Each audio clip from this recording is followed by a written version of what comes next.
Good morning. 130th episode. Let's start. Aditya को अभी भी अपने कानों पर विश्वास नहीं हो रहा था जो उसने अपने पापा के मुंह से सुना था। कोई आदमी उसके परिवार को 8 साल से ब्लैकमेल कर रहा है और उसे इस बात का कभी पता ही नहीं चल पाया। ये सब एक तरीके से उसकी ही गलती थी कि उसने कभी अपने परिवार से रिश्ते सही करने के बारे में सोचा ही नहीं और ना ही इस बात पर ध्यान दिया कि वो इन सारी मुसीबतों से घिरे हुए होंगे। वो यही बात सोच रहा था और उसके पापा देख रहे थे कि जैसे आदित्य का सारा गुस्सा शांत हो गया है और वो अब अंदर ही अंदर बातों से घुट रहा है। तब उसके पापा ने उससे कहा, अब अगर तुम यहाँ कुछ भी करने का सोच रहे हो तो प्लीज कुछ भी मत सोचो। तुम पहले इस परिवार का नाम मिट्टी में मिला चुके हो और बहुत सारी ऐसी कोशिशें कर चुके हो कि हमें हमारा सिर झुकाना पड़ा है। अब अगर तुमने कोई हंगामा किया तो मैं तुम्हें सच कह देता हूं आदित्य, भले ही तुम इस परिवार के इकलौते वंशज ही क्यों ना हो, लेकिन मैं तुम्हें मेरी और मेरे पापा की अर्थी को हाथ बिल्कुल लगाने भी नहीं दूंगा और ना ही हम किसी को यह बात बताएंगे कि तुम जिंदा भी हो। शंकर वंश का खात्मा मेरे साथ ही हो जाएगा। आदित्य के पापा ने इतना कहा और वो अपने पापा को घूर कर देखने लगा। उसने देखा कि उसके पापा की आंखों में आंसू आ चुके हैं और शायद पहली बार ही होगा जब उसने अपने पापा को रोते हुए देखा होगा। इन सारी बातों से जैसे उसका दिल अंदर से टूट गया और उसे कुछ दर्द होने लगा। वो वहां खड़ा बस एक बेबस बेटे से ज्यादा कुछ नहीं था। तब उसके मन में कुछ आया कि वो अपने पापा को कहे, लेकिन इसके पहले ही उसकी मां बाहर आई और उन्होंने चिल्लाकर उसके पापा को कहा, बस अब बहुत सुन ली मैंने आप दोनों की बात। बहुत बातें कर ली आपने कि कौन मरने वाला है और कौन नहीं। आदित्य, तू अपने कमरे में जा।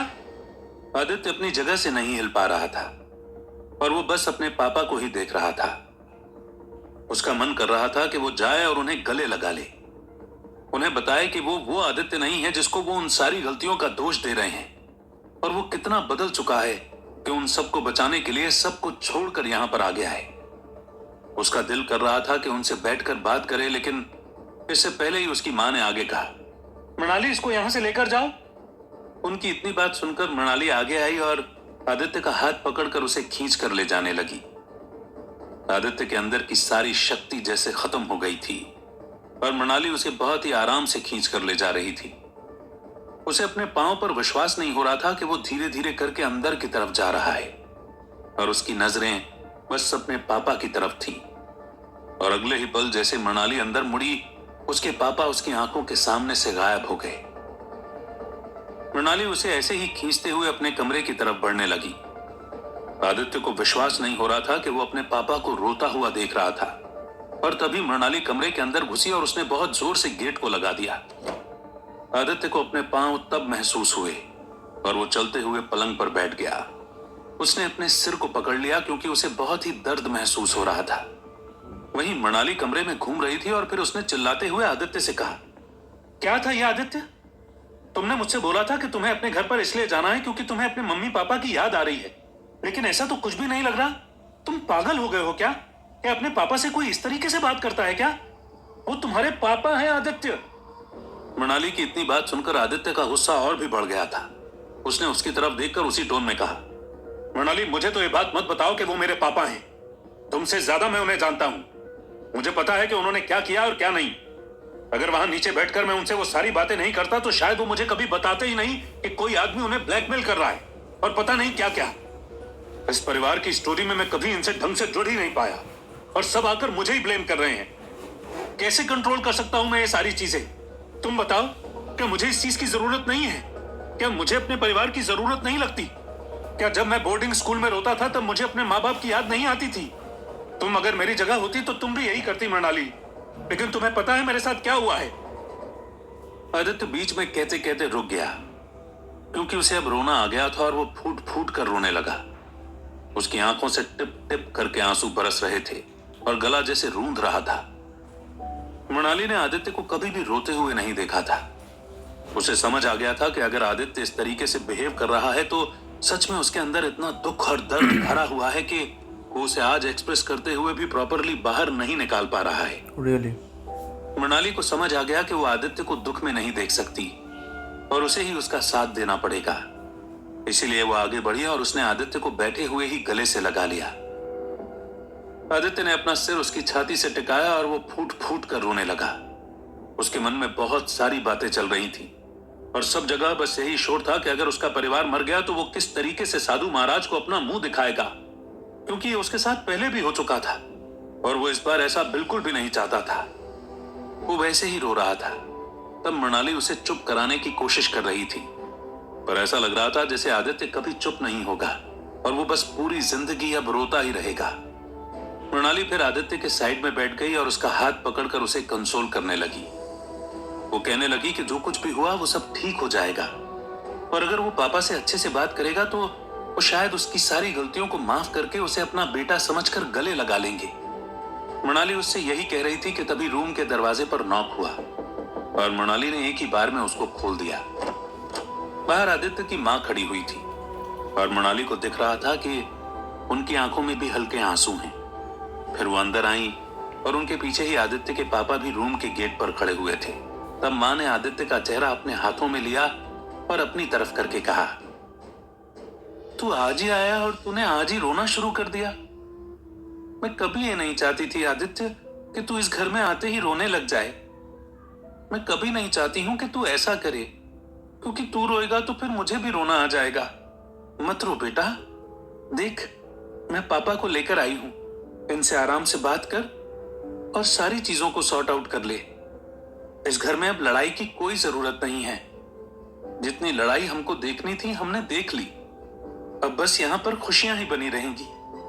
अपनी मां की बात सुनकर आदित्य ने कुछ रिएक्ट नहीं किया, बस गर्दन हिला दी।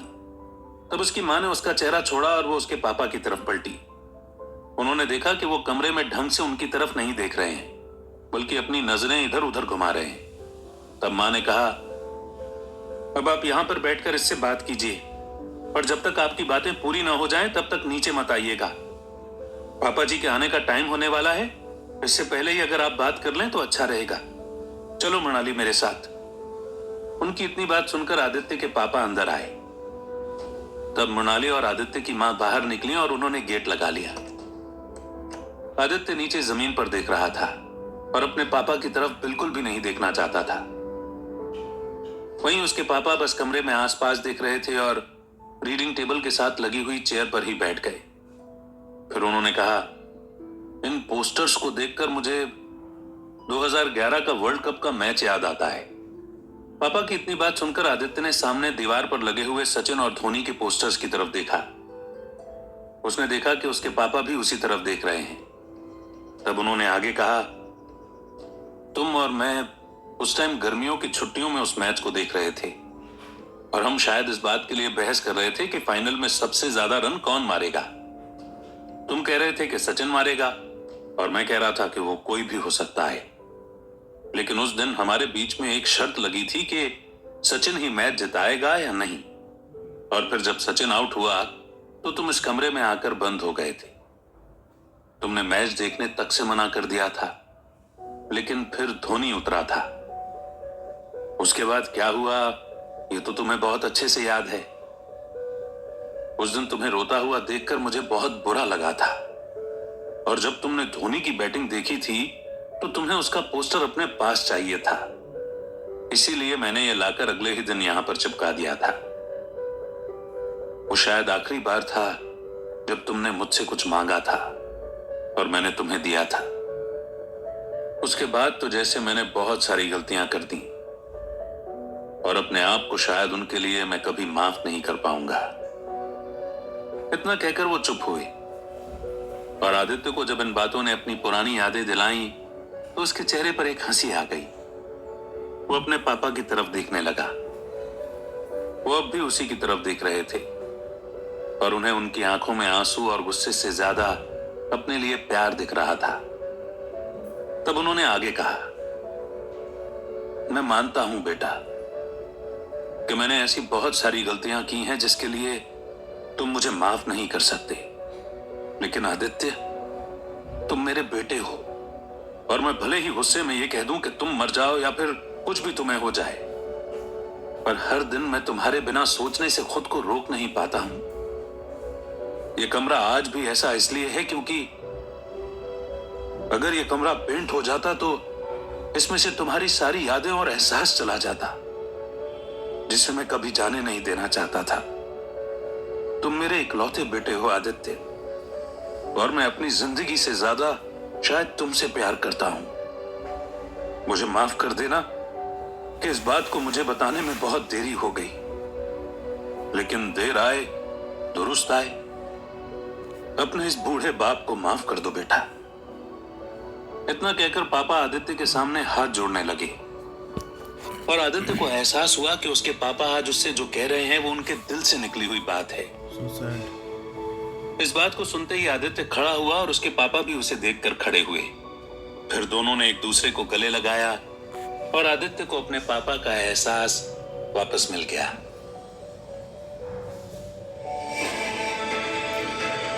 Thanks for hearing. I will come with the next episode.